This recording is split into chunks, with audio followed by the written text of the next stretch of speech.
Warning: the following video contains explicit language, which may be offensive to some viewers or inappropriate for children. The content within this video is intended for mature audiences only. Are you ready?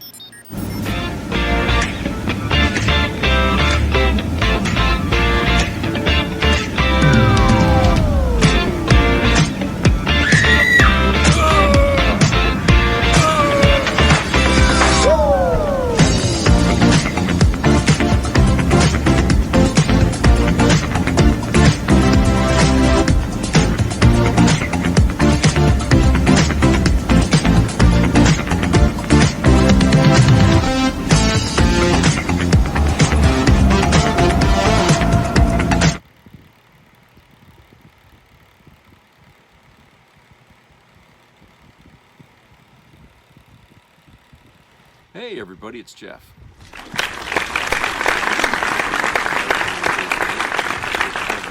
A good day where you are.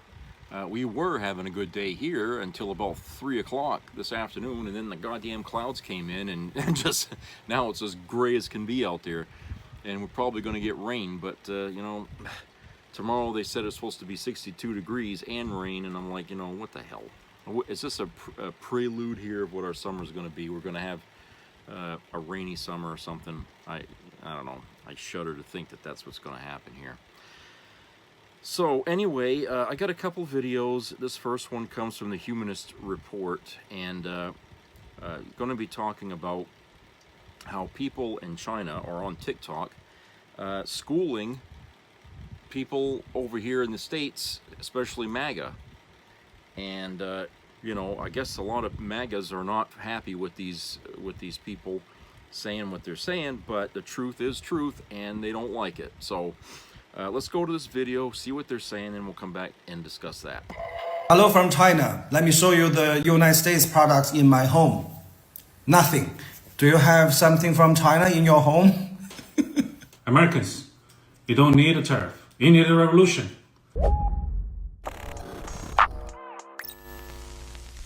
You just heard from two Chinese TikTokers who pulled no punches in their videos about the trade war Donald Trump instigated with their country.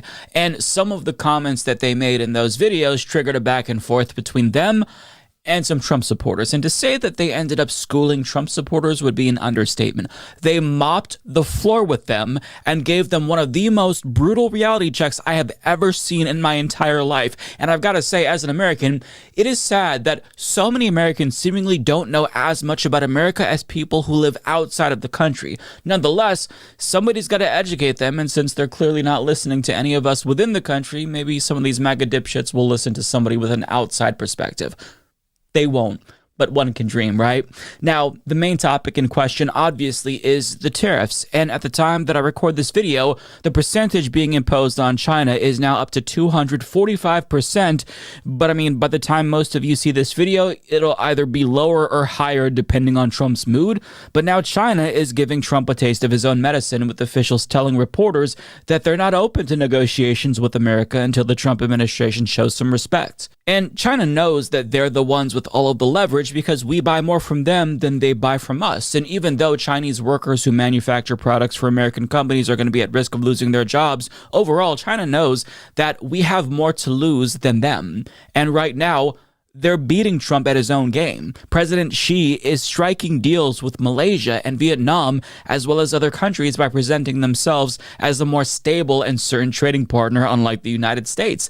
And when you consider how longtime allies like Canada, as well as European countries, are trying to economically detach themselves from us since we just can't be trusted, that's a sign that this isn't going very well for us. So Donald Trump is losing the trade war, and we all look like a bunch of fucking idiots thanks to him. But I mean, this is what a majority of the American electorate voted for, so we reap what we sow, right? Either way, the tariffs are a hot topic in China right now for obvious reasons, and Trump supporters simply refuse to accept people in other countries telling them how stupid they look. For example, in that first TikTok that we saw from Buddha Wang, where he explained how there's no American products in China, so this is obviously going to hurt us more than them, somebody actually responded to him with that comment with what I think they believed was an own, asking them, well, if Americans don't buy Chinese products, who are you going to sell them to? And his answer was priceless because that is a very stupid question. But nonetheless, here's how he responded to that. Rest of the world. By the way, Donald Trump already caved in. Check the news. My God. We've talked about this before, how Americans think that America is the only country on the entire planet, and this is that mentality on full display. It's just so humiliating as an American. But of course, the commenters just couldn't take the L, which led to him dunking on them once again, and each time you're going to see that his responses get much more ruthless, rightfully so, by the way. So many MAGA leave messages like, soon I will have no products from China. Yeah, that's only because soon you will have no home. Sorry, that's not funny. In China, we all have homes. Even the poorest have home, can afford fresh vegetable, meat, eggs. That's just like basic human rights in China. And I hope you also have that basic human rights. Oh, dumbass. Damn, that was harsh. But I mean, he's not wrong. See, in the United States, the standard of living as well as life expectancy continues to decline while homelessness is on the rise. Whereas in China, life expectancy is gradually increasing, as is the standard of living, and homelessness has been significantly reduced in China. And that doesn't mean that everything is peachy keen in China, because they, of course, have their problems like all countries do. But the fact that our politicians aren't doing anything to even try to address the crises we face because they've been bought off by oligarchs and large multinational corporations is why things continue to get worse in this country. And the reason why Americans allow politicians to let things get so bad is because of the nonstop brainwashing that we are constantly subjected to, as Buddha Wang explained in this next clip. And I've got to say, that end to this clip, just wait for it. MAGA people, you guys are really dumb. Seriously, the whole world knows you guys are dumb. Only you guys don't know about it. I'm Chinese, I'm just very straightforward. You guys are so stupid. If the lies too complicated, you guys cannot even understand. So politicians have to make the most obvious, most ridiculous lies, and you guys like, oh, I get it. That makes sense. MAGA, you are so obsessed with, what about this? What about that? This and that, all propaganda. Everything you know about the other country is propaganda. You live in a propaganda cage. Your so-called free media controlled by same group oligarchs. And Google is super censored.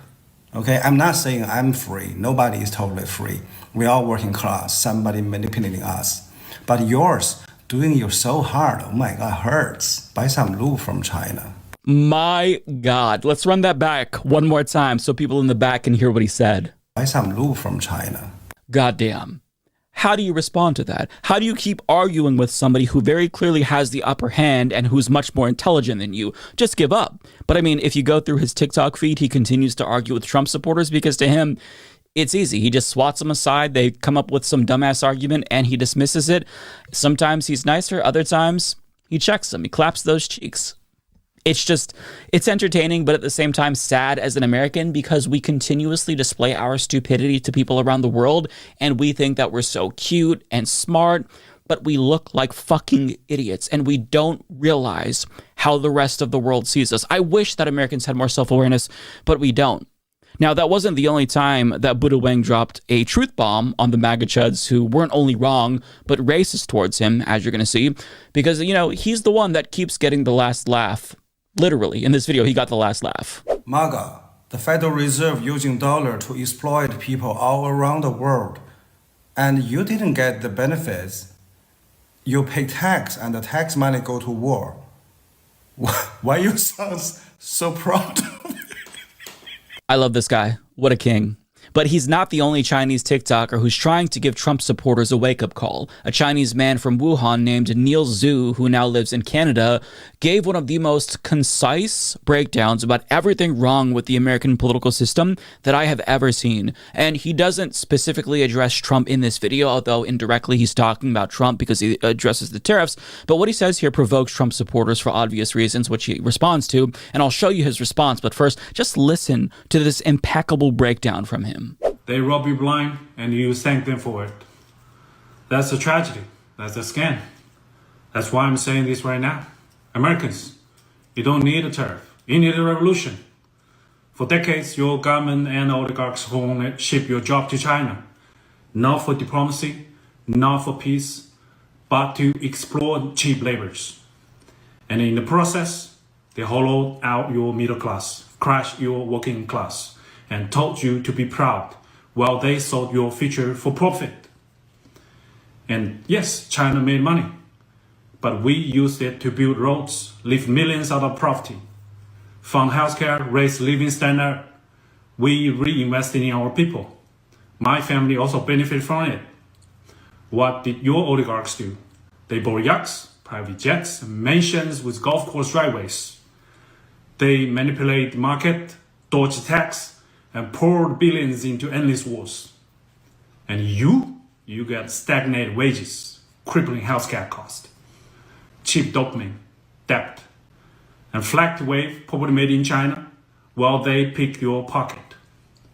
For 40 years, both China and the United States benefit from the trade, the manufacturing, but only one of us use that wealth to build. This isn't China's fault. This is yours.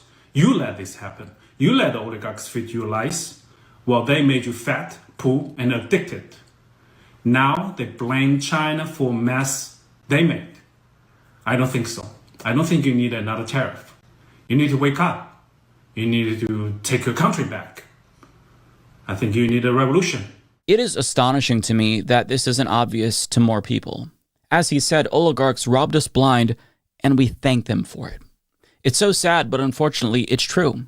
And Americans, at some point, have got to come to terms with the fact that we let this happen to us. So many Americans believed Ronald Reagan when he told us that the wealth would trickle down to us. They were laughing all the way to the bank at our expense. So many Americans believed our imperialist wars were actually waged in the name of self-defense or for humanitarian purposes. We gobble up every lie the empire feeds us unquestioningly. And for the people who realize, oh, okay, they lied, so I should be more skeptical, they take it in the opposite direction where they become full-blown tinfoil hat conspiracy theorists and don't believe everything, even common sense things like, hey, there's a pandemic, maybe you should wear a mask.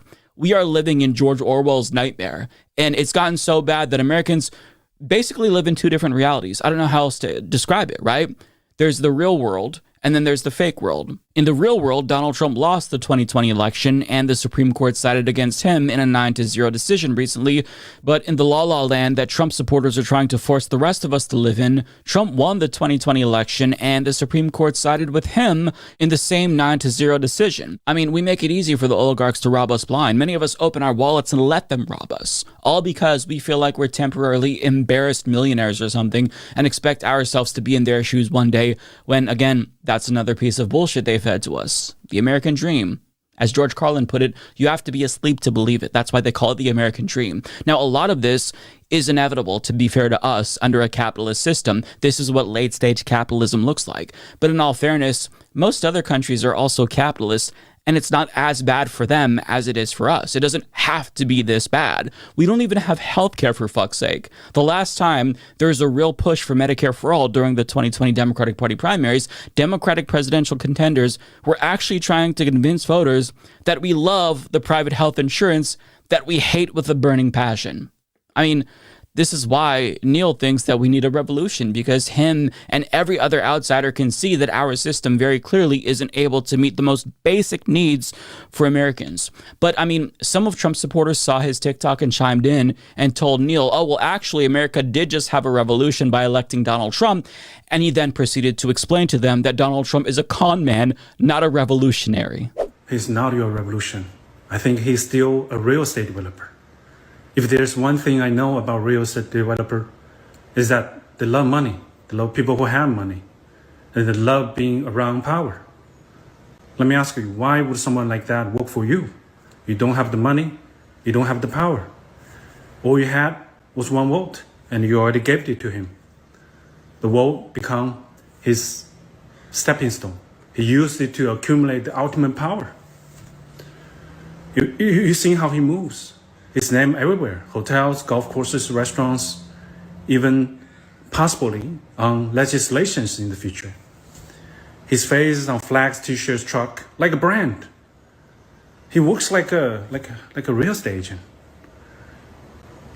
He pointed a piece of land in the Middle East, and he already picturing a beachfront resort and luxury shopping district. That's how his mind works. It's not about serving the people. I don't think so. I think it's about building something with his name on it, legacy he wants. But look, I will give him this. He's really good at marketing.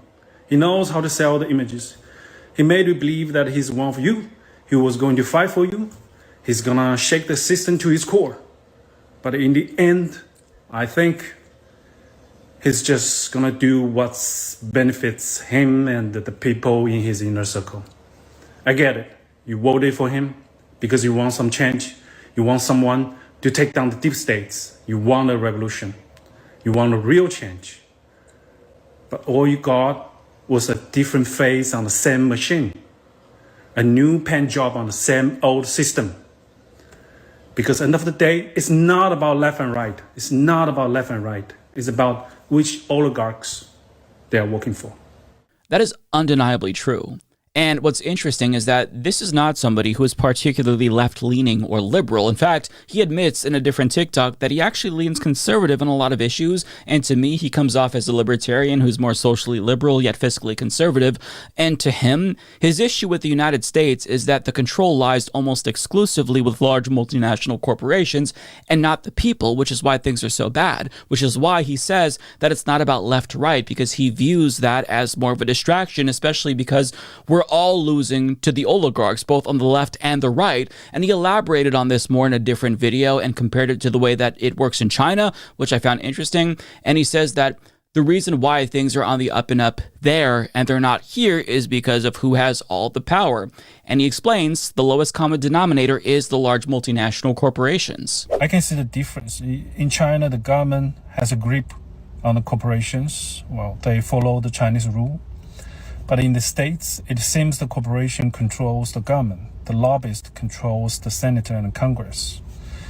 So with one party, the tension, the social antagonism is between the people and the government. But in the States, it's about left and right. The neighbors fighting neighbors, family split over politics. The divisions, that is, I think it's a distraction, because while you are arguing with each other, the people really in power, they're behind the scene, right? They stay winning. You have to look beyond and past left and right, because that's how they control you.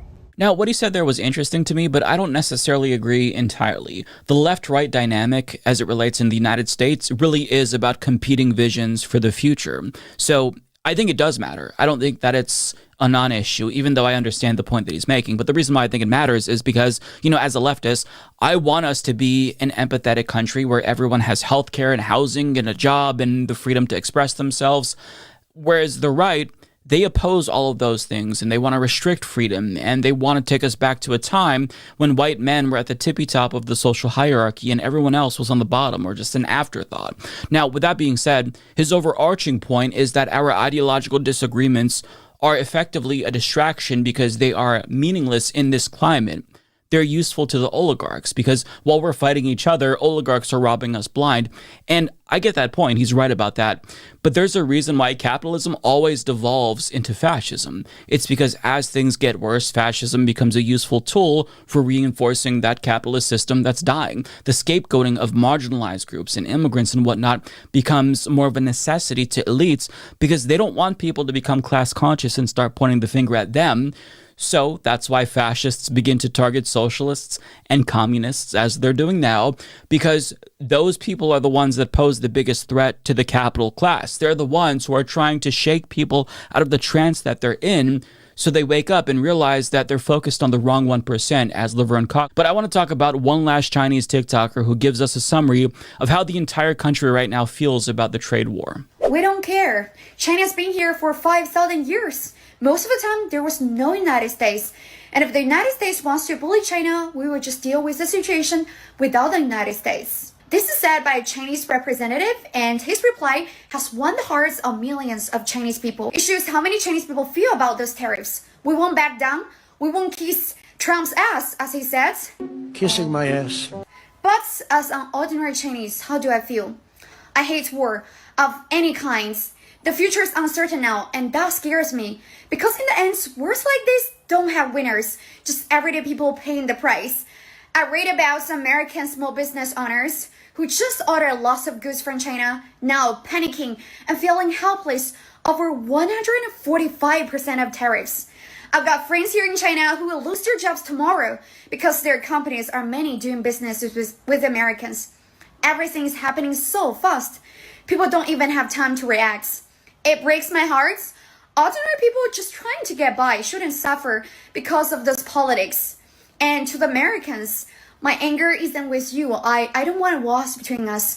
Our governments might fight, but let us workers, students, parents, keep talking, keep sharing stories, keep remembering that time we laughed together, traded recipes, exchanged cultural differences, or cheer the same song or dance.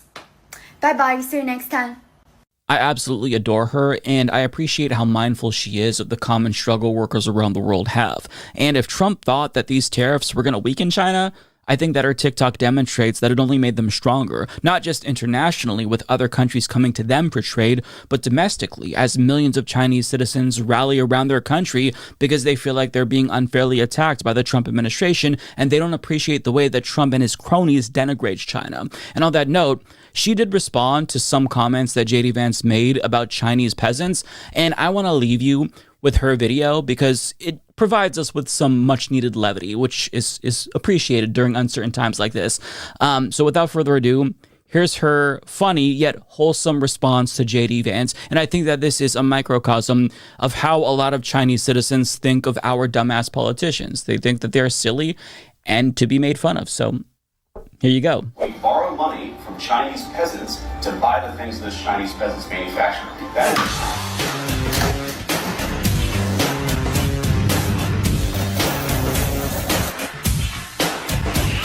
It's your Chinese peasant, Lisa speaking. Eyeliner guy, take these. Don't forget to say thank you to us for making your eyeliner and Trump's orange foundation. I find it really interesting that they're schooling MAGA in English while MAGA could not debate any of these folks in Mandarin. I find it interesting, and that's been a fact about America for a long time, is that people in the United States prefer English, and if you're not an English speaker and you come into this country, you get shunned. People get pissed at you for not speaking English. So we won't trouble ourselves to learn other languages, but we expect everybody else who comes here to learn how to speak English, okay? And yet we're supposed to be a melting pot of diversity, of different people, from different countries, right? When I went to Canada, for Christ's sake, they speak more languages up there than they do here, all right? I went to a gas station in Canada to get gas, and when they started speaking in French Canadian, I said I couldn't speak, and they said, "Oh, I'm sorry." So it's like right off they could speak it. So it's like, you know what? How many people who run gas stations in the United States can speak more than one language? Okay.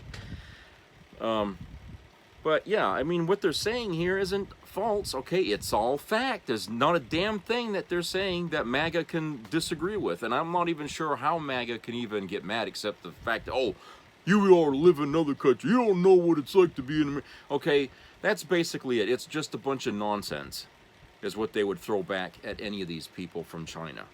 Nonsense. And they're over there. They see what's happening here, okay? And, nobody's saying China's perfect, okay? They got their issues. But if they can see what's happening here much more clearly than people here, then does that mean our media isn't doing its job? Okay? Which they probably aren't. Maybe there's an explanation for that. Maybe, the media is responsible as well for feeding people lies. I mean, we certainly know Fox News is in the business of propaganda. They've been that way since the day they started their fucking show. Okay, so we know they are, and we know there's a lot of fucking places online that do nothing but talk propaganda. Okay? That's why I keep stressing the Democrats need internet supremacy here, because if you don't counter the lies, the lies become fact, right? Because people will only believe the lies. And if you try to, you know, counter them with facts, they get upset, they get pissed, they get angry, you know, and, you know, they just don't want to hear it. And for these people in China trying to, you know, break through that thick layer of skull they got, the MAGA has, okay, it's almost an impossibility, okay? I hope they understand that. It's not a problem they have to deal with, fortunately for them, but they can see how crazy we are over here, and it's troubling, you know. They like he said at the start, you know, how many Americans have stuff they bought from China, and how many things have we got from America? Nothing.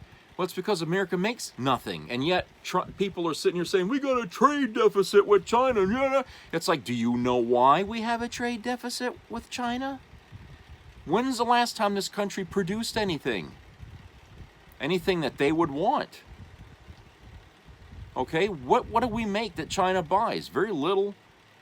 We've sent all our fucking factories to other countries, and we're buying from them in those countries. We got the whole world supporting the United States. That's why we have a trade deficit. We give nothing to nobody, you know. And plus, you know, we got a big population, 360 million Americans. And the other countries we trade with have less. So that means fewer buyers of American goods if we made anything, right? So, yes, we got a trade deficit. It was bound to happen. That was one of the things that people complained about when we was talking about NAFTA and all that other stuff. It's like, well, we've shipped all our factories out of here, okay? And now the United States makes nothing. So now we got to buy from everybody else. That's why, you know, all these dollar stores and Walmart and all these things sprung up over those years, because everything we've been buying has been coming from overseas. Now, whenever somebody tries to make something made in America, guess what's more expensive, the stuff from China or the stuff from America? And then they beg us to buy American. Well, we could if we could afford it. You know, we'd happily support our own country if we could afford it, but you know, there's just no way you can compete with Chinese goods. You can't compete with all these other countries. We can't compete because we make nothing. We cut our dicks off and shoved it up our ass. I mean, that's just what we've done here. And so we're sitting here complaining about a trade deficit that was predictable that was going to happen. Okay, because you know, like I said, we shut down every damn thing that we was making, every factory, every damn thing. Okay, when we have to buy our own lumber or, you know, our paper goods from Canada, when I'm living in a state that used to, you know, have all kinds of fucking mills that would, you know, make paper, and we shut them all down, but, you know, it's dumb. Christ, we can't even make our own paper anymore. And then the companies that left said, oh, it's too expensive to do business in this state, that they tax us to death. Okay?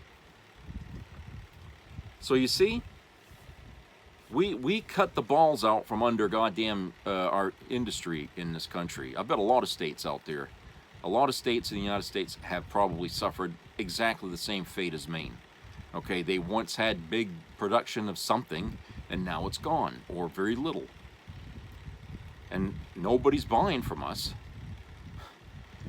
You know, we're not cheap. No one's gonna buy American if it's gonna cost them through the fucking nose. Okay? And so here we got politicians who run for office, getting money from lobbyists and stuff like that, you know, whatever. And they promise, oh, we're gonna do this, we're gonna do that, and everything. And people soak it up and they think that's what's going to happen. And, you know, nothing really changes. This goes for the Democrats as well as Republicans.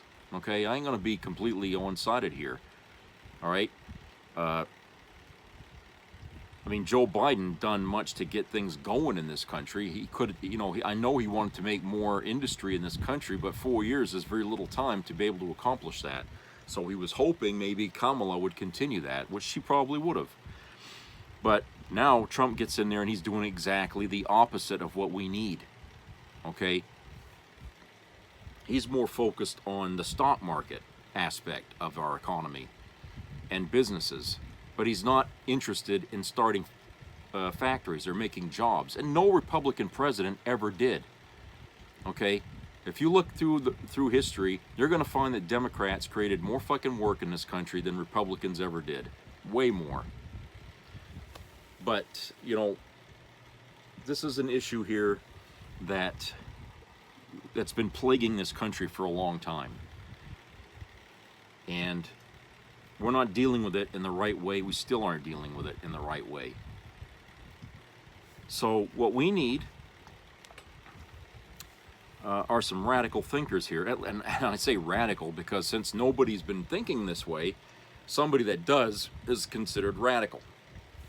And what I'm saying radical is opening up factories. We need to make jobs. The more we make, the cheaper we can make it. You know what I'm saying? It won't cost people as much. If we were a powerhouse industry like China is, we could sell shit for next to nothing to other countries and make a fortune. But because we make very little and we depend on other countries to give us the parts we need for our cars or the food we need for our grocery stores, if we depend so much on that, how the hell can we hold them over the fire with tariffs and say, okay, now you're going to pay? Really? They're going to be the one. They're the ones that's going to pay? Yeah. And look what's happening. Trump's isolated the United States from the entire world now. The rest of the world is trading with each other. They're working things out. They're going to trade around us. That's going to put us in the value of our dollar in the gutter. Believe it or not. Okay, you don't think it's going to happen. Okay, the value of the dollar is going to crater because nobody's going to want to trade with it. They don't trust the United States anymore. They don't trust the way we do things. We don't. Every promise we make, we back out on. Okay, we're two-faced. So the rest of the world has had it up to here with us. Okay, they're going to do what they can, and they're just gonna, the United States can go straight to hell as far as they're concerned. And I can't say I blame them. I really cannot blame them for that. And it's sad because there are people who do give a shit about America. There are. But it seems these days they're outnumbered by the morons that are out there that inhabit the Republican Party. And those morons have got more power than they know what to do with, okay? They got power they don't know how to deal with. You could see how well they're handling it. They're not. Okay? They're tripping all over each other to do things. At the same time, they're letting Trump do all the work for them because they just can't do nothing in Congress. They can't do anything in the Senate. Okay, so they let Trump get away with all these executive orders. They're not going to challenge him because hell, he's doing the work. Congress might as well not even fucking show up for work, for Christ's sake. As all the good they are now. I never thought they were much of use anyway. But the fact is, they in the Constitution, they're supposed to be a Congress and they're supposed to have things to do. And so far, Trump's been doing all the work for them. And that ain't right. The Congress is not part of the presidency. Neither is the Senate. We divided those things up. So there's equal power here. Not one person can do everything. Or one entity, whatever you want to call it. And the fact now that we have one person essentially doing everything and coming down hard on Americans here, that's the people in China recognize that because their country is governed much the same way. And they see the United States falling into that. And they're saying, you guys, you need to fucking wake up here. You're being hoodwinked 6 ways from Sunday and you're not even seeing it. You guys thought Trump was the guy. You all pinned your hopes on a fucking donkey, okay, that you thought was going to bring you some goods. And 4 weeks into his presidency, he has completely isolated this country, economically speaking, all right, and pissed off the rest of the world by saying, oh, I'm going to take Greenland. Oh, I'm going to turn Canada into a 51st state. And, the Gulf of America. And all this crazy shit he's been talking about. The rest of the world looks at this guy. He's a crazy lunatic. He's the the uncle next door that's sitting there, you know, wallpapering his walls at what fucking posters of naked women. Okay, this is who we got running the country here. All right, and they're laughing their ass off, saying, "How stupid can Americans get?" You know, I guess they thought we were smarter than that. I mean, I don't, you know, I never thought that. I knew stupidity was beginning to grow in this country over the years, and it's not a wonder that so many of them are just, you know, how can I say it, scoring lower than previous generations in school. But, you know, the Republicans are sitting there bitching about the public schools. They ought to be happy about the public schools churning out dummies, okay? Because the dummies are the easiest ones to fool. They ought to be reopening the Department of Education and continue. Keep doing what you're doing. In a few more generations, people are going to be so stupid they won't even know where the hell to go shit or sailing. Okay, it's just, you know. So the idea that they're sitting there attacking public schools is kind of laughable because, hey, if it wasn't for them, you know, we wouldn't have so many dingbats, you know, out there running around voting for clowns. Jesus. We live in a goddamn banana republic now. That's what we are. Christ, you could take our government now and plant that in some country like El Salvador or something, and it would work essentially the same now. Okay, we're no better than any of these countries, these third world countries we all call them here in this country. All right? Everybody's sitting there making fun of Mexico. You know, Mexico is actually getting better than we are now. Okay? I think people in the United States is going to be trying to flee to Mexico because, hey, at least they got jobs down there, okay? And they seem to have a better idea of where they want to take their country. All right? And, you know, they have a bigger control over guns than we do. Okay? The only reason why they have guns down there is because we have been sending them guns from our country over there. That's why they have gangs with guns down there. They're all from the United States. They're being smuggled there. They don't make their own weapons in that country.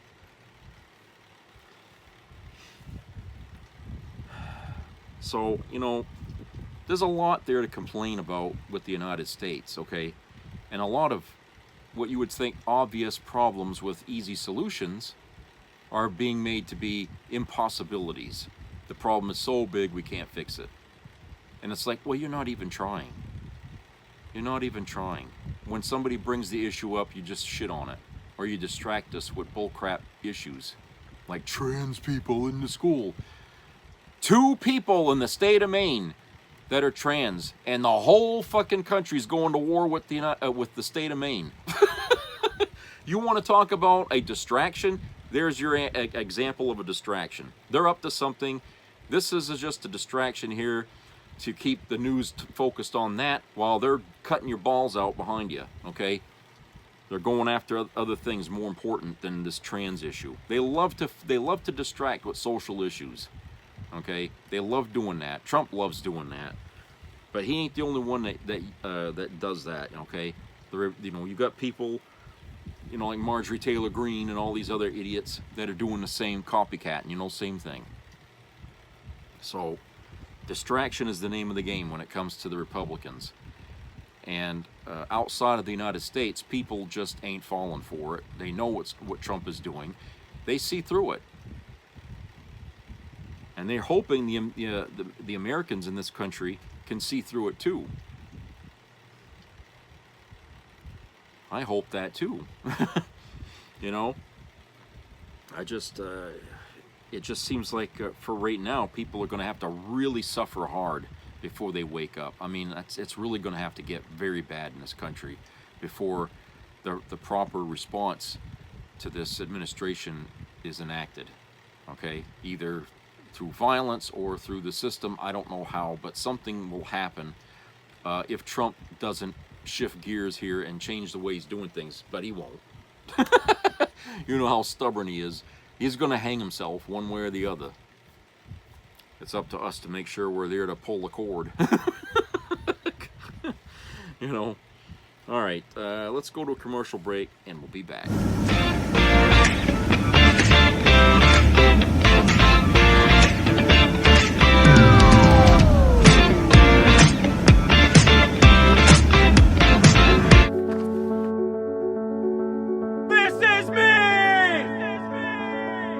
I'm Alex Curtis. I'm a lobsterman in Maine, and this is me.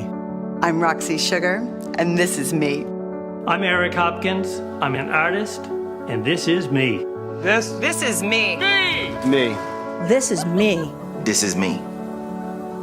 At the end of the journey, the main thing is you, original.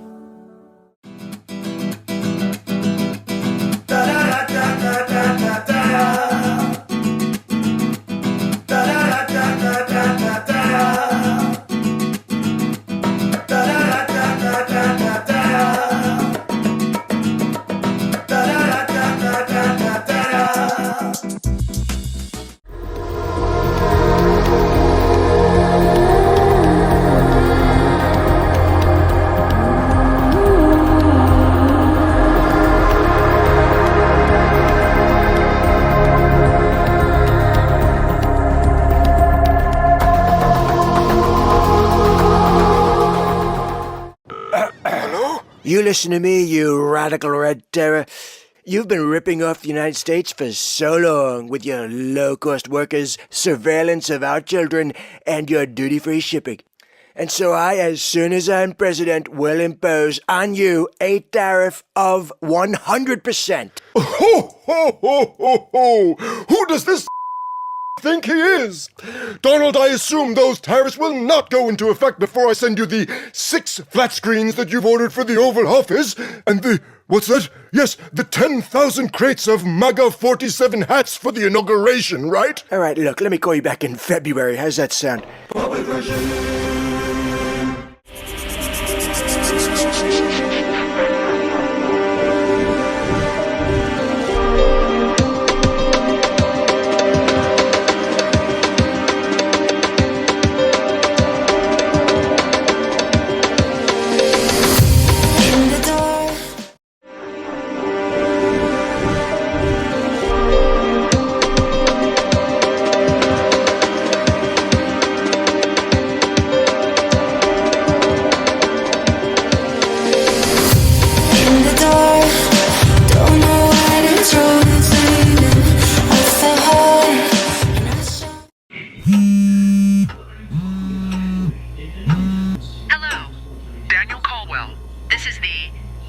Crisis Response Hotline.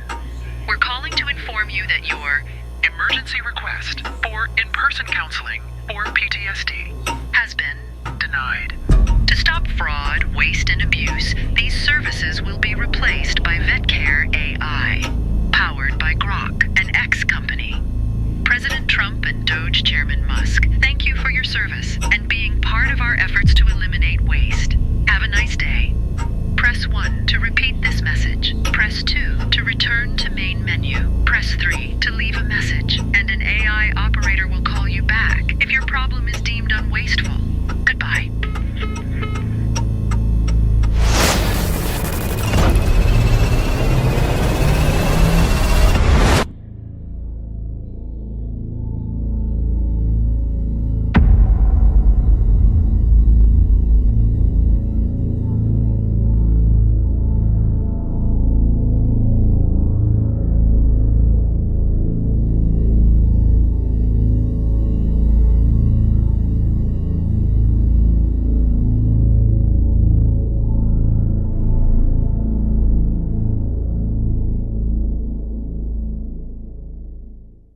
I can't get hard, not even with the blue pills. Will the salt trick work for me? All right, pay attention. If you're over 35 and not as firm as you should be, or if you're popping the champagne a little too early, I highly recommend the salt trick. In just 20 seconds, you can prepare this drink, and your anaconda will stand tall for hours almost immediately. This homemade salt tonic has been used for years by Brahmin bull breeders in India to help them stay firm and mate with up to 20 females at once. But a few years ago, this trick fell into the hands of the adult film industry, and since then, This little secret has been used by adult actors instead of the little blue pill. That's because it works in just minutes, flushing out flaccid toxins from your body that make your buddy shrink and fail when it matters most. It may sound crazy, but this drink is 6 times more powerful than any pill from the pharmacy, and because it's natural, it has no side effects. And if you haven't heard about it yet, it's the company behind the little blue pill, starting with P, that censors anyone who talks about this cheap, homemade solution. That way, they continue raking in billions every year from the suffering of millions of men just like you. But I'm putting an end to that right now. I'm releasing the short video that shows how to prepare and use the salt trick. Back then, this video was sold for $47, or they would have taken it down immediately. But so you can start the year off right. I'm leaving this video free for the next 3 hours. In the video, it shows step by step how to prepare this 20-second trick today and leave your wife with limp legs tonight. Just click the button that's appearing somewhere in this video to watch. If a page opens, it means the video is still available, and this might be your only chance to toss the little blue pill in the trash and learn how to make this homemade, safe recipe that's 6 times more powerful than the pharmacy pill. But I should warn you, this video contains some pretty hot scenes, and it also shows an African green tonic used by tribes in North Africa to grow their tool to the point of outgrowing all their underwear. Do not use if you're already too big or satisfied with your size, and also how to eliminate the flaccid toxins that are sabotaging your hardness and shrinking your little guy like a turtle. Watch with headphones on. As I mentioned, the video is uncensored and shows exactly how this trick works to make your buddy rock hard. So click the link below and watch while it's still available. Be a part of the entertainment value of a lifetime.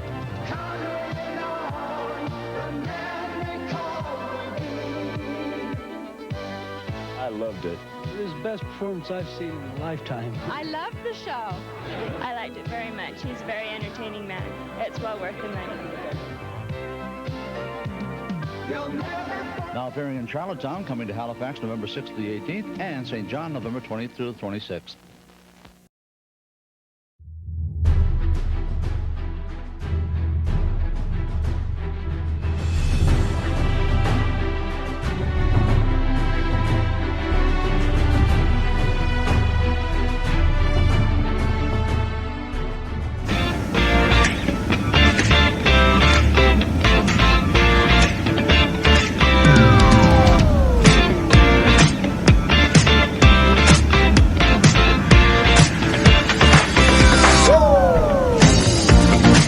Okay, welcome back, people.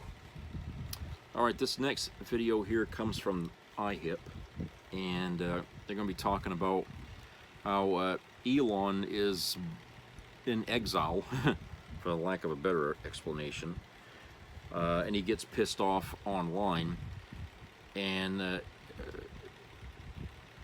Trump is ignoring Abrego Garcia, which he wrongfully deported, and so let's go to the video here, and we'll cover that more here after. So, 2 of the more rather unhinged members of Trump's inner circle who used to fight with one another are now strange bedfellows. And I'm talking about Laura Loomer and Elon Musk. Please put up the series of tweets that happened overnight. All right, so Laura Loomer is losing her mind because she says there's a White House vetting crisis, and it's continuing as Trump appointed U.S. Treasury secretaries pro-impeachment Trump hater to collaborate with him at the Treasury Department. So Scott Bessent has invited somebody who wanted Trump kicked off of Twitter and wanted him impeached, which is a pretty normal thing that you would think anybody who observed his behavior would think was appropriate. Elon Musk retweets Laura Loomer and puts troubling. And so you might remember a couple of months ago, Laura Loomer was calling Elon Musk a welfare queen, and she was just as jealous as all get out that Musk had such unprecedented access to Trump. Well, I think that Trump has started to push out Musk. The reports are all over the place that everybody hates him and that Musk tried to get in the Pentagon, and Trump, this is direct quote, "What the fuck is Elon doing there?" Well, now these 2 Trump MAGA rejects are finding themselves outside of the inner circle, and now they're collaborating together on Twitter. And this would be hysterical and so fun, but we're talking about our government.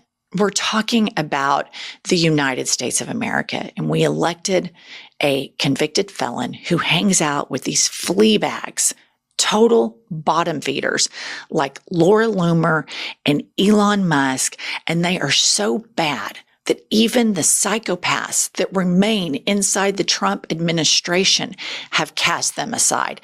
But we have to always remember, Musk has that $300 million investment, and Trump seems to be towing the line with that a little bit. But I do think we're at the second stage of starting to see the Trump Musk relationship implode, and we're going to get little drops over and over and over on this. Okay. Something very important happened. So the Maryland senator has been relentless about checking on the welfare of Mr. Garcia, who is a hostage and who was kidnapped by the United States government and sent to a concentration camp in El Salvador.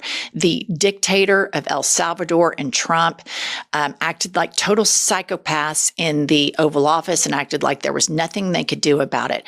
But our voices matter, and our outrage matters, and telling everybody that you give a damn and that you care and that we are not going to cede any rights, and that admitted errors by the Trump administration, they admitted that they erroneously deported him, that is not okay with us, that everybody needs due process. And it mattered because the dictator of El Salvador put up this.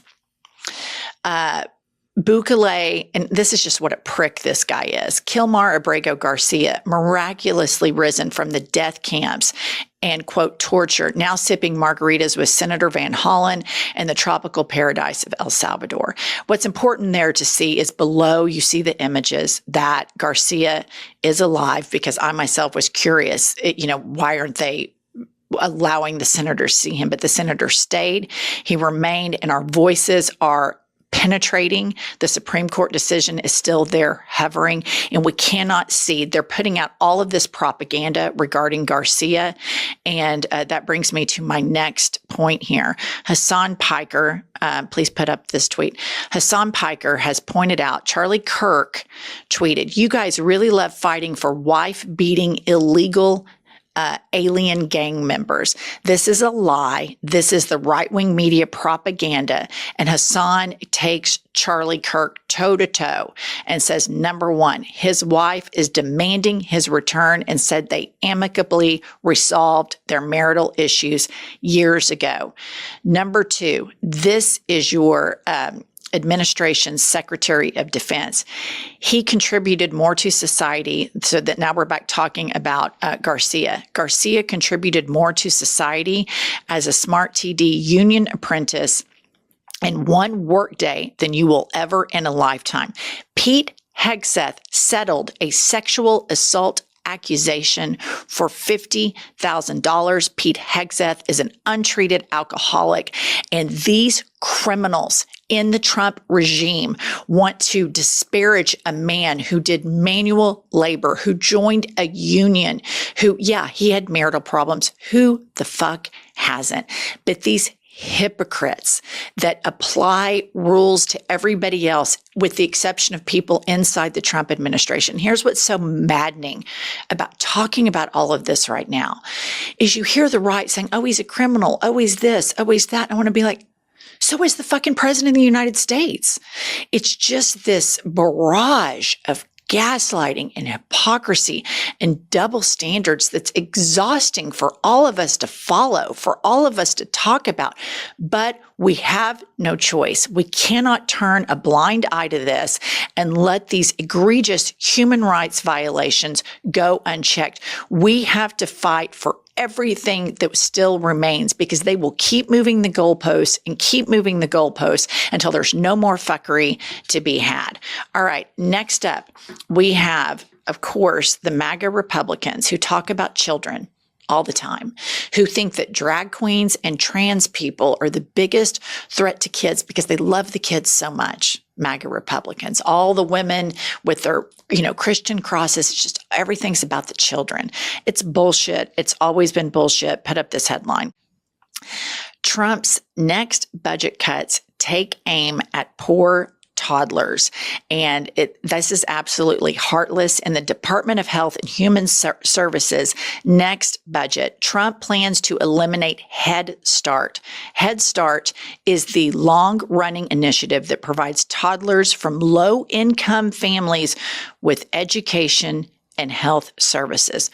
Call me crazy, but if you're a big religious person, so overtly Christian that you have to wear a Christian cross everywhere you go and speak about how important your faith is and how your faith guides your life, taking away money from the poorest kids in this country is about as evil and diabolical as it gets. But this is MAGA. This is who they are. They have convinced the rich white people that the immigrants, the drag queens, the black people, the trans people, and the gay people are dicking them over. Meanwhile, the people who are truly dicking them over are these billionaire white guys. They don't want poor people. It doesn't matter what your skin color is. They don't want gay people. They don't want black people getting any form of assistance or help. Meanwhile, they don't want to pay taxes. They want to dodge every form of accountability that they possibly can. And the hypocrisy is as dangerous as it is breathtaking, which brings me to conservative columnist David Brooks is calling for a national uprising. Put this up. Conservative New York Times columnist David Brooks calls for a national civic uprising to defeat Trumpism, complete with mass rallies and strikes. So a lot of people ask us all the time, what can you do? I don't know what we can do, but I know that we have to stay engaged in comment sections, stay engaged on social media, promoting people that are pro-democracy voices, retweeting that article, get online, see if there are any local protests. Don't shop at Target. Try to not shop at Amazon. Try your best to make a voice for yourself and for this country and find a sense of community. I also think it's time to have very difficult conversations with people in our lives that we know voted for Trump or are Trump apologists, confronting them. If you know any Christians that say that they are, their faith is so important to them, talk to them about the Trump administration taking away aid for poor toddlers. While Elon Musk doesn't pay federal taxes, while Trump doesn't pay federal taxes. Have these conversations and try to just at least penetrate the people in our personal lives that this is a 911 where nobody wins except for the 0.00001% psychopathic billionaires. I believe that David Brooks is 100% correct, and it's rare that I agree with a conservative. But this is where we used to be able to have political conversations. I could disagree with a conservative because we were talking about politics. What we're talking about right now is morality and human decency. This is beyond politics. So everybody needs to talk and have conversations with fellow Americans that triple trumped and stand up for your life, stand up for your children's lives, stand up for your country, because this is moving at a rate that is abhorrent to see. The human rights violations are disgusting, and keeping up with the gaslighting is downright abusive. And that's why it's important to stay engaged with channels like ours and the Midas Touch and Brian Tyler Cohen and Don Lemon and others, so you know that you're not a crazy person and that they are the liars and that they are the gaslighters. I'm going to leave you with something that I thought was just about as rich as shit. Here we have Paula White, who is Trump's tongue-talking, grifter, con woman extraordinaire, faith advisor, sitting down with war criminal Benjamin Netanyahu. Play the clip. I couldn't agree with you more. I've been going since about 1986. It made the Bible in so many ways come alive, but I fell in love with the people, with the culture, with the nation. I took my children and my grandchildren right before the horrific October 7th attack. And we embedded ourselves. A good friend was having a bar mitzvah. We embedded ourselves within the Orthodox community and had Shabbat together and ate together and fellowship together, studied the Torah together, went all over Israel. And it was one of the most memorable, best times that we have had as a family. And so we are so grateful. I encourage Christians all over the world. You must make your journey to Israel. Listen to Paula. I say it will be the best. We will welcome you. Like in Jerusalem and Nazareth and the Sea of Galilee and all the places that you hear about, they're not somewhere remote. Okay, that's enough. Let me tell you what he's doing here. And this is exactly what rich Republicans that aren't even that religious do to evangelicals. They use them. They use their blind obedience to their faith for their own benefit. And Benjamin Netanyahu knows that evangelicals, the state of Jerusalem, is super important to them. And here's why. Because evangelicals believe that in order for the rapture to happen, the Jews have to be in Israel. And then when they're all positioned there, they're like, places everyone. Jesus comes down and sends all the Jews to burn in hell for all eternity. And that's why they're doing this bullshit right here, because Netanyahu understands that a lot of Americans, including Jewish Americans, see his war crimes as abhorrent. And we have enough critical thinking to separate our love for Jewish people against his psychotic war criminal government. And that we also have a complete heartache for the Palestinian people and the murder of so many innocent civilians. So he's trying to shore up his evangelical base in the United States of America, which is a play out of Donald Trump's playbook. These people have been brainwashed into thinking that they cannot critically think, that critical thinking is a sin. Their ministers are grifters that rip them off from the day they're born until the day they die.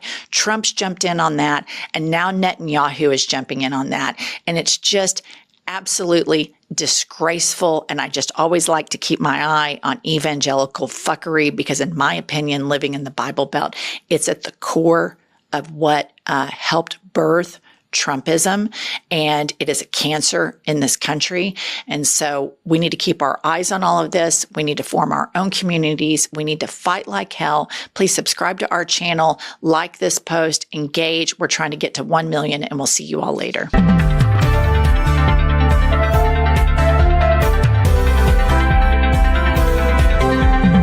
Okay, so, Senator Chris Van Hollen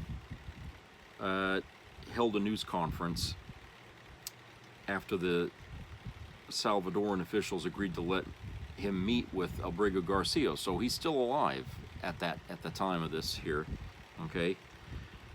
And this article here, I think, talk about it. It's from NBC News.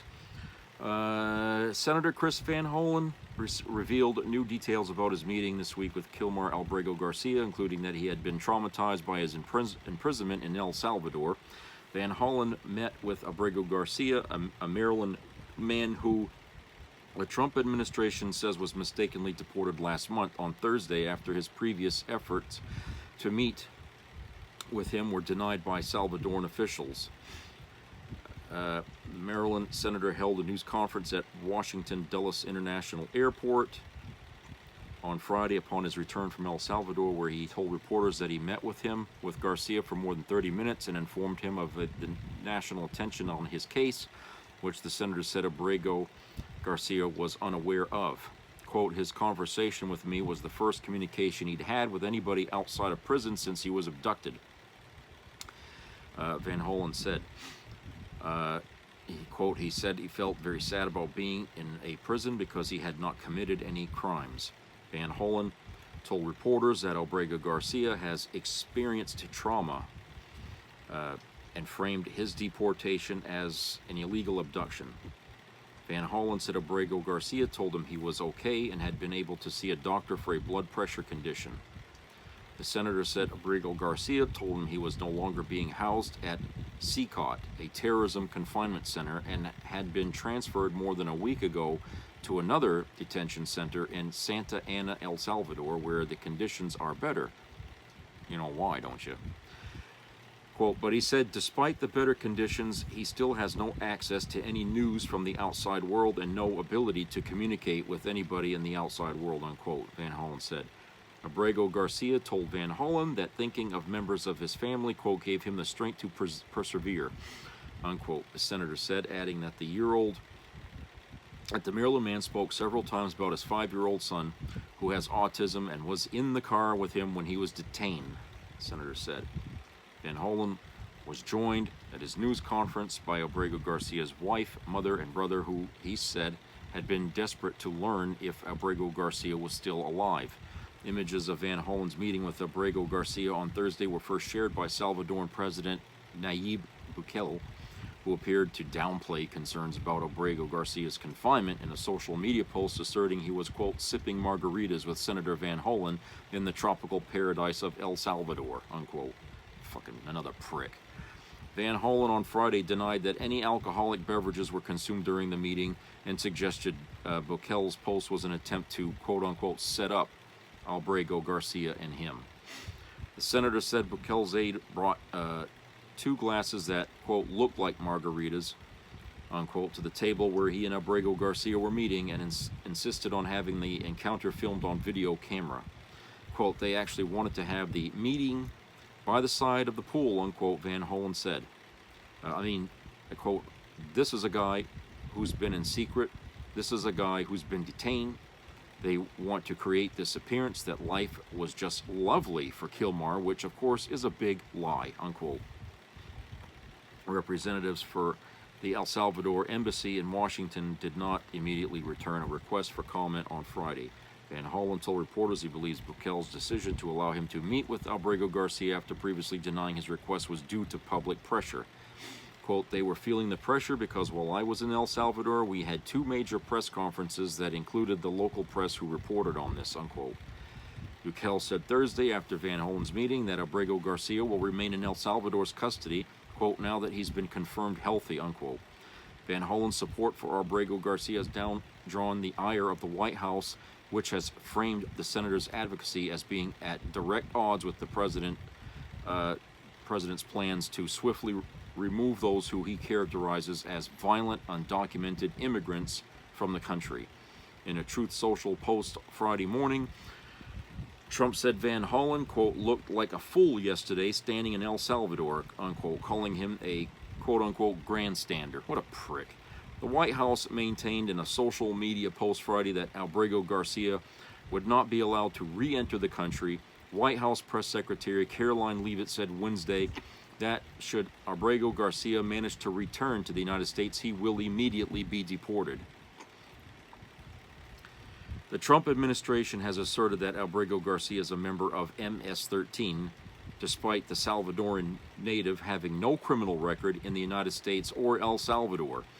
Attorney General Pam Bondi on Wednesday shared records that she said backed the government's position, including a document from 2019 in which Maryland law enforcement officers characterized Garcia as a member of the gang due to his wardrobe and proximity to other accused gang members. Van Hollen has maintained that the central issue in the case is not the administration's assertion that Abrego Garcia is a member of MS-13, but rather its decision to deport the immigrant who was lawfully in the country at the time of his removal without a hearing.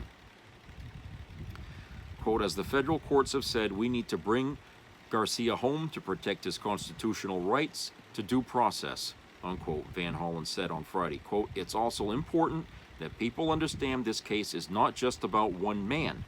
It's about protecting the constitutional rights of everybody who resides in the United States, unquote.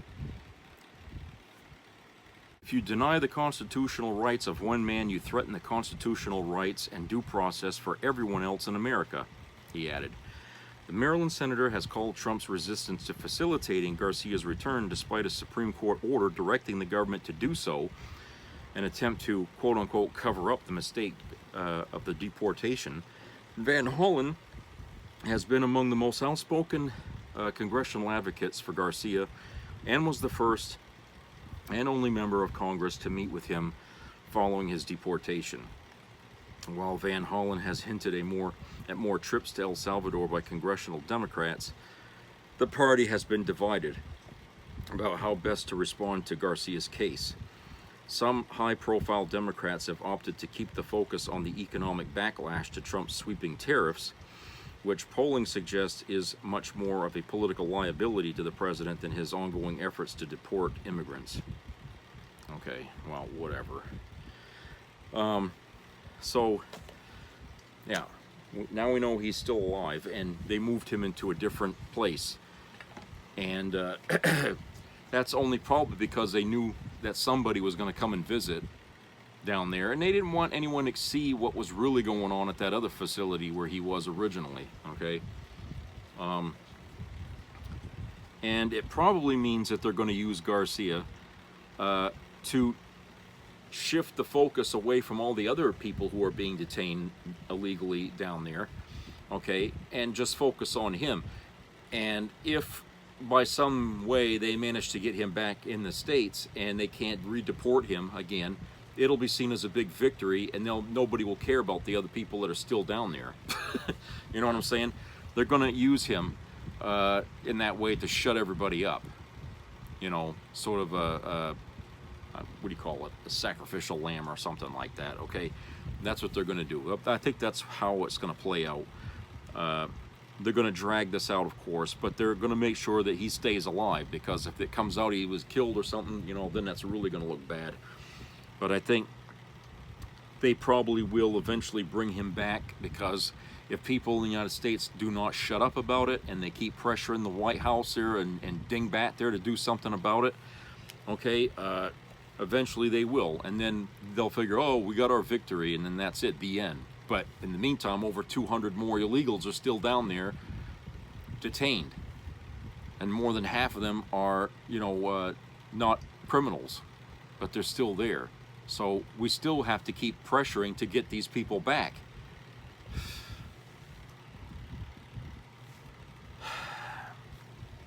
If there's no due process, people, then what's been done is illegal. It's a very simple concept. You don't have to really dig into constitutional rights to understand that. And you know, someone had made the point on one of these, was it Reddit or something like that? I can't remember. Saying that we need to stop calling Garcia as deported, because if it was illegal, then he was kidnapped and sent to El Salvador. And they're right. If you are sent there without due process, then it is considered a kidnapping. No different than taking a woman off the streets and sending her to some other country so they can turn her into a hooker or something like that. Same fucking thing. Okay? Same fucking thing. That person was kidnapped. So just because ICE is doing it doesn't make it any more legal. It's still illegal, because at the time they take somebody, they deny them the fucking rights that they have to, you know, get a trial or whatever, you know, just to find out, you know, if this guy really deserves to be deported, because everybody's got rights. Everybody has rights in this. Even if you're not even a citizen of the United States, if you are on American soil and you commit a crime, you still have to go to court. You still have due process to go through in this country. That's the way we take care of things here. You don't have to be an American citizen to have due process. Okay? You go to another country and you commit a crime, they probably shoot you. But that's what they do over there. Okay? That's what they do over there. I know a lot of people in America would like to do that here, but that's not the way we do things. In other countries, they don't have a due process. It's just an immediate execution. But in the United States, if you do a crime here, even if you're not a citizen, if you're here and you do a crime, you will answer for it. But you answer for it in our system of government, the way we take care of justice in this country. And that was denied Garcia, even though he was here legally.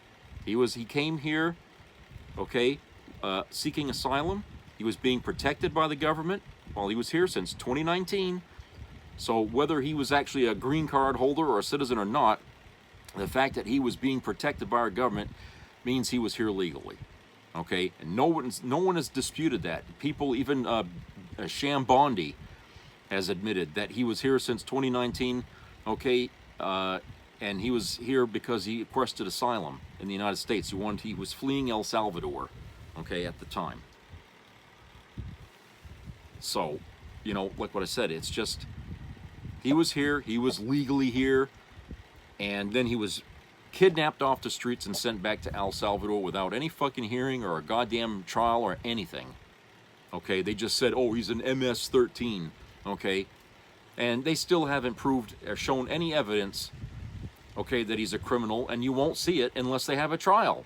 If they got the evidence, they'll have to present it in trial. But if they don't, if there's no trial, they don't have to present a goddamn thing to back up their mouth. You know, dealing with Trump is like playing chess with a pigeon, okay? He'll knock over all the goddamn pieces on the board, then shit all over it, and then fly away screaming that he won the game, okay? That's what he's doing now, essentially. He's trying to say, oh, the Supreme Court was supporting me and everything, and that's not even true. If you read the decision, that 9-0 decision, okay, against Trump, he won nothing, okay? What they did was essentially say that that federal judge that you don't like was right in what he said. Okay, you cannot deport people out of this country that way. That is wrong, it's illegal, it's unconstitutional. You're denying people their right to be heard. And yesterday, on Fox News no less, someone had questioned, what's her name, the Caroline, whatever, the press secretary, and asked her, well, look, if you take criminals and you deport them to El Salvador and they committed crimes and might even murdered somebody, how is that going to bring justice for the victims of that crime if there's no day in court?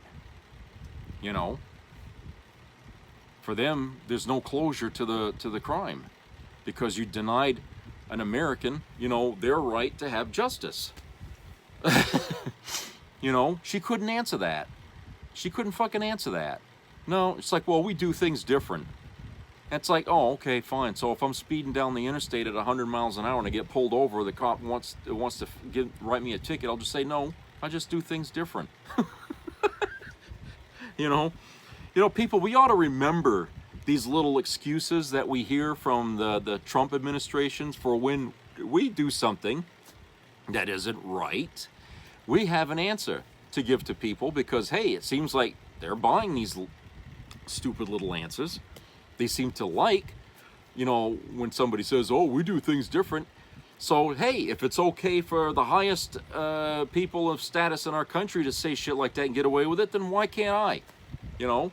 So the next time you get pulled over for speeding or something and the cop writes you out a ticket, you tell him, hey, I just do things different. I just do things different. You know? And see if they catch on to what you mean when you say that. Because I'll tell you, you know, a president can set an example, either a good example or a bad example.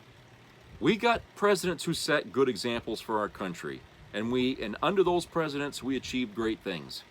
Now we're getting presidents who don't set good examples. And look at the state we're in. You see what I'm saying? Elections have consequences, people. And if you let yourself be fooled by the idiots that are out there, okay, and falling into their trap every single time, don't go crying that, oh, you know, it's the other side that's doing it. No, okay, that's a lame excuse to go and point the finger at the other side, okay? You're just ignoring a huge fucking picture there and just selectively picking out what fits your narrative, okay? People do this to me all the time online when I'm talking to them. They always try to come back with an answer that makes absolutely no fucking sense, and if you examine it, you know, you see that their argument is paper thin, all right? And they try to say, well, you know, Biden did this or Biden did that, you know, and I'm thinking, yeah, and that's still, and that's what's causing this now. He wrote executive orders that are causing this now. Who's the one in the office right now writing the executive orders? You know, and so I get arguments from these MAGA loyalists, which I don't, you know, it's infuriating because they won't listen. They're very arrogant and they just don't care whether they're wrong. Okay, all it matters to them is to shut up a lib or something like that, even when they're completely wrong. So most of the time I just block them because I know where they're coming. When the minute they start to push back on anything I say, I know they're fucking MAGA, so I already know what to do with these folks. You know, it's too unfair. I mean, it's like playing chess against a 2-year-old. Why bother? You know, why bother? Because you know you're gonna win. So it's these people that are the 2-year-olds trying to think that, oh, we can challenge him, we could corner him, and they never do. They never do, so they don't listen. That's why these people from China are sitting here telling these MAGA TikTokers here where to go, because, hey, they know they're just as dumb as a rock. Christ. You know, it's embarrassing that we got Americans like that over here. You know, one of these fucking people I was talking to, you know, sitting there talking, saying some pretty nasty things. You know, and I said, you know, hate and wishing the worst on other people is not a family value. But then I remembered, you know what? This is MAGA. This is not the Republican Party. Okay? This is why there's a split in the right wing between the Republicans, you know, the traditional Republicans, and the MAGA people. MAGA people have discarded all that nonsense about family values and all that. They don't. They pretend that they have values, okay? But they don't. Okay? They really don't. And it comes out in the things that they support. Like, okay, there were some videos I played, you know, way back, you know, people bitching, oh, I can't believe Trump did this, and why did my husband leave me, or why did this? These people live in a bubble. They think the best of themselves, but their actions speak a whole different language. Okay? Now, it would be like you, I mean, those of you watching, you think you know me, okay? Let's just say you do. Okay? If I went out and voted for Trump in a third election, you people say, I thought I knew you, Jeff. I thought I fucking knew you. I can't believe you did that. Everything you've been saying on these videos is a fucking lie.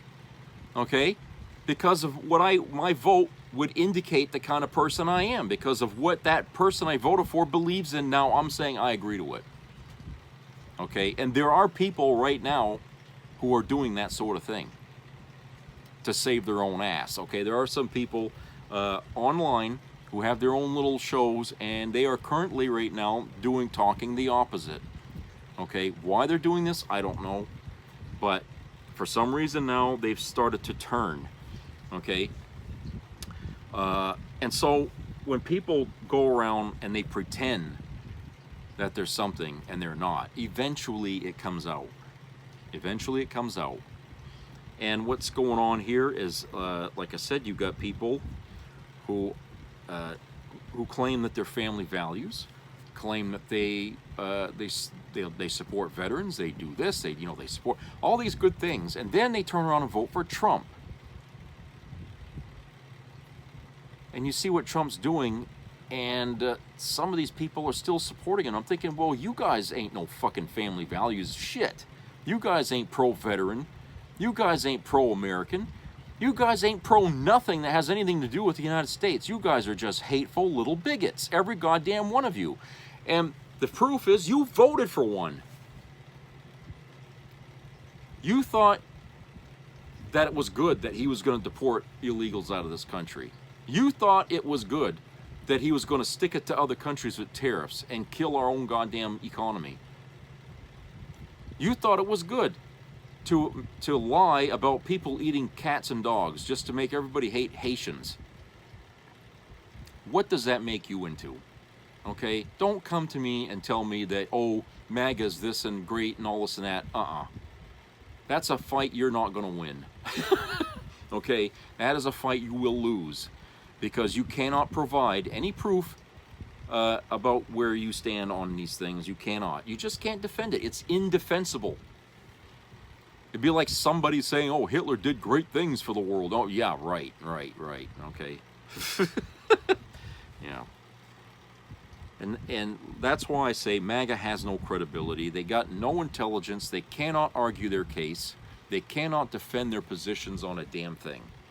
And people, whenever you run across these motherfuckers out in public and stuff, okay, just ignore them. Don't even give in to their fucking bullshit. Just ignore them, because really they're not American. They're less of an American, okay, than Albrego Garcia. They're the ones that should be sitting in the goddamn El Salvador prison down there. That's where they need to be, all of them, because they committed treason against this country by voting for a criminal who should not be in the White House. Okay, he should not be sitting in the fucking White House because of the crimes he committed. And they are legion, to use a word. They are legion. Could fucking make a list a mile long here, the shit he's done that's wrong, and there's still more yet to come.